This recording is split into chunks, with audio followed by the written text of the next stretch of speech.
Hello everybody, welcome back to my channel, home of superior outfit choices. So today we are continuing on with my Toon Talk series, or whatever I decide to name it, because I'm pretty sure that that's already been taken. Anyway, today we are talking about a subject that I've been wanting to discuss for quite a while, and that is Star versus the Forces of Evil! It's hot in here.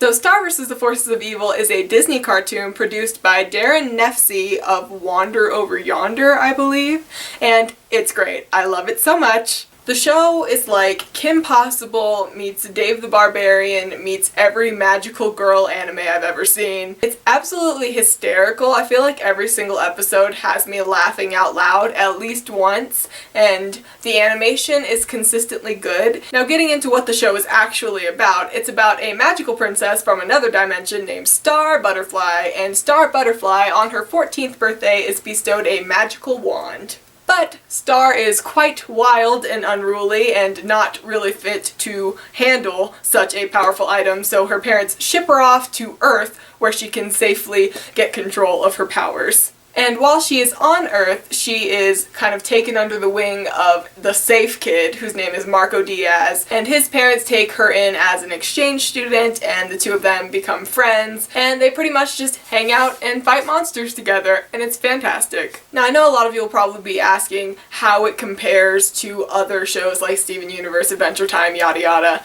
I'd say that it is not as good as Steven Universe, Adventure Time, Gravity Falls, but it is really, really funny.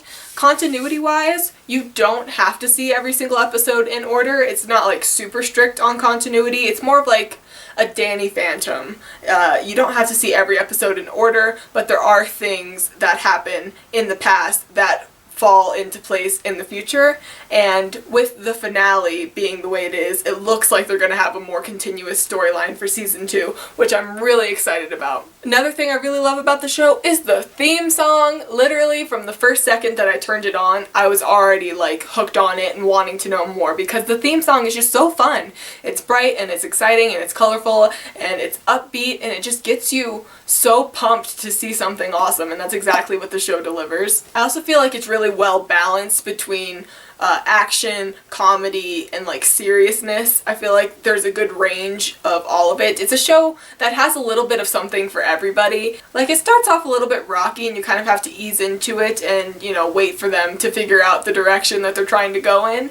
But around episode like 5 or so is where things start getting really good and really intense, and we get introduced to some secondary conflict and some new villains and new characters and lots of different themes and issues, and it's really cool. I also really like the characters. Like, Star and Marco are so solid and so fun, and like, I don't really know for sure if the show is gonna be like all about them getting together. I feel like it's leaning in that direction. I'm totally getting like Kim Possible, Danny Phantom vibes from it, but at the same time, Star and Marco both have like really huge crushes on other people at this point in time, so I don't know. I think I'd be happy either way, because they're just really cool as friends, and like, I would like to see that explored in a relationship fashion, but I don't necessarily need it, which is cool, because most of the time I'm just like, if these two don't end up together, I'm out.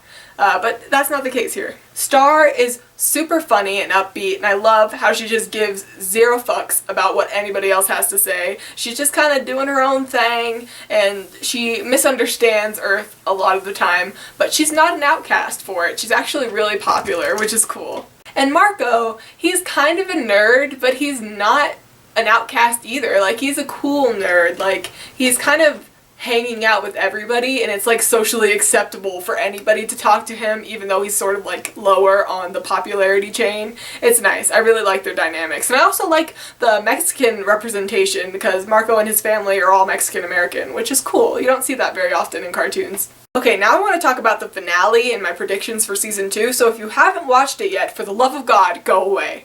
Okay, so who or what is Toffee? Toffee is so intimidating as a villain. I am obsessed with him, and I read a theory on Tumblr a while ago where it was like his missing finger, like even when he regenerates, Toffee has that missing finger. So I read a theory that that missing finger was Marco's monster arm. What? And then Marco had that flashback at the beginning of the finale with the monster arm, and it all clicks, and I'm so excited to see more of that. that in the future. And also, if the monster arm is a part of Marco and Marco is connected to Star from that whole Blood Moon Ball crap, what's gonna happen there? Are they all linked in like this weird circle thing?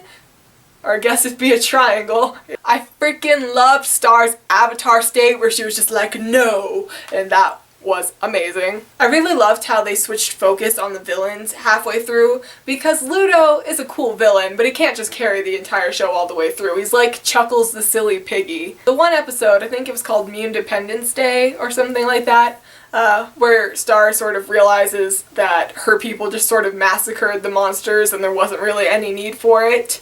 That was a really touching episode. I thought that it was really strong and interesting, and I liked the messages that they put across in that one. And I'm sure that they're going to do more of that in the future. Like, I could totally see Star starting an entire revolution on Muni. That would be so cool. Also, Marco is really talented at karate for a green belt. I'm just saying. And in addition to like Toffee and Ludo and everybody, we also have so many great secondary villains. Like, I can't wait to see Tom again. I can't wait to see Miss Heinous again. That's gonna be great. And what's she gonna do when she finds out that Marco's a boy? That's just gonna be funny.